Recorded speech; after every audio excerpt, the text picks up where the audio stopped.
झारखंड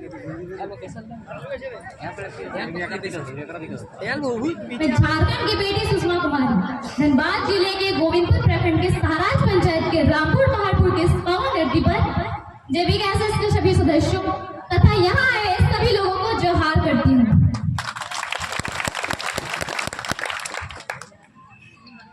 जब भी मैं इस राज्य के इतिहास को पढ़ती हूँ, हमारे वीर योद्धा की संघर्षों की गाथा से मैं खुद को गर्व महसूस करती हूँ।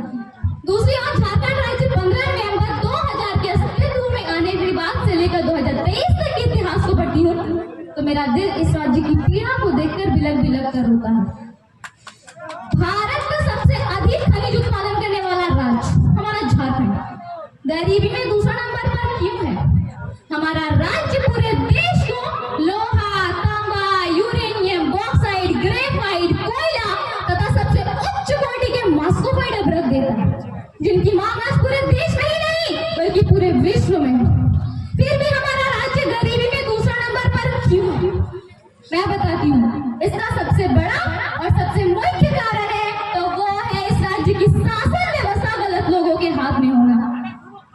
भारत का शायद ही कोई ऐसा राज्य होगा जहां 11 बार सरकार बदली, 3 बार राष्ट्रपति शासन लागू और 6 बार अलग अलग मुख्यमंत्री बने।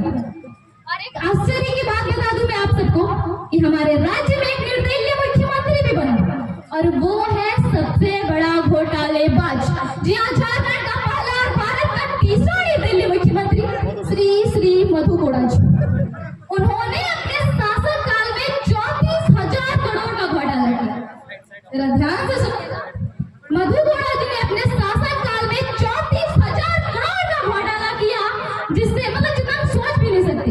या यूं कहे कि सामने जो हमारे गिरवा पहाड़ देख रहे हैं ना, उस 34,000 करोड़ से हम इस पूरे पहाड़ को ढक सकते थे।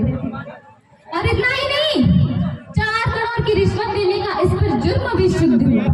पता चलने पर 144 करोड़ की संपत्ति जब्त हो गई। और हंसी तो तब आती है जब दिसंबर 2017 में इन्हें दोषी ठहराया गया और मात्र 3 साल की जेल की सजा और 25 लाख का जुर्माना दिया गया। जरा ध्यान से सुनिएगा, जहां इन्होंने 34,000 करोड़ का घोटाला किया जिससे हम इस पूरे पहाड़ को ढक सकते थे, वहां केवल उन्होंने 25 लाख दिया।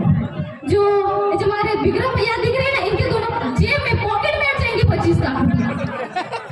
तो आप हमें बताइए कि ऐसा में कौन सा नेता घोटाला नहीं करना चाहेगा? इसी घोटालेबाजों के कारण आज हमारा झारखंड गरीबी में जी रहा है। इतना सब कुछ होने के बावजूद मैं आपको बता दूं कि भारत को ईस्ट इंडिया कंपनी ने जितना नहीं लूटा उतना तो झारखंड को झारखंड के गद्दार नेताओं ने लूट लिया। इतना सारा कुछ होने के बावजूद मैं आप सबको बता दूं, इतना सारा कुछ होने के बावजूद सरकार से जब हम भोले भाले स्टूडेंट्स नियोजन की मांग करते हैं तो यहाँ की सरकार हमें कहते हैं मुर्गी पालो, सुअर पालो, अंडा बेचो, ये इनकम का सबसे बड़ा स्रोत है।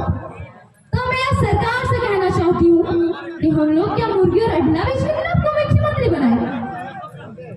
आज झारखंड विकास न होने की सबसे बड़ी समस्या है तो वो है भ्रष्टाचारी, बेरोजगारी, लाचार शिक्षा नीति, खनन का दुरुपयोग, जातिवाद राजनीति, अस्थायी सरकार, उद्योगों में स्थानीय को रोजगार नहीं देना तथा राज्य सरकार के अनावश्यक खर्चे।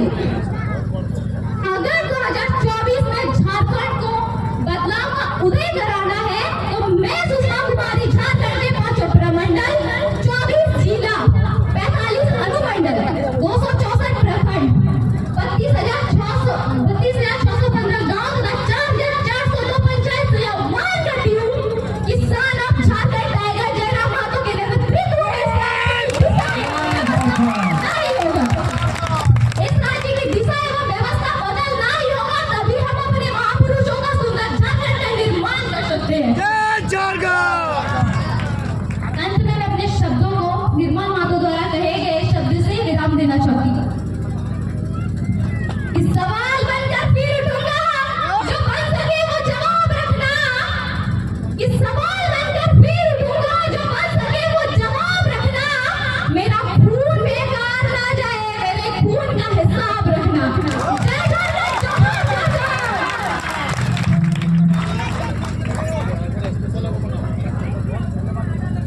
हेलो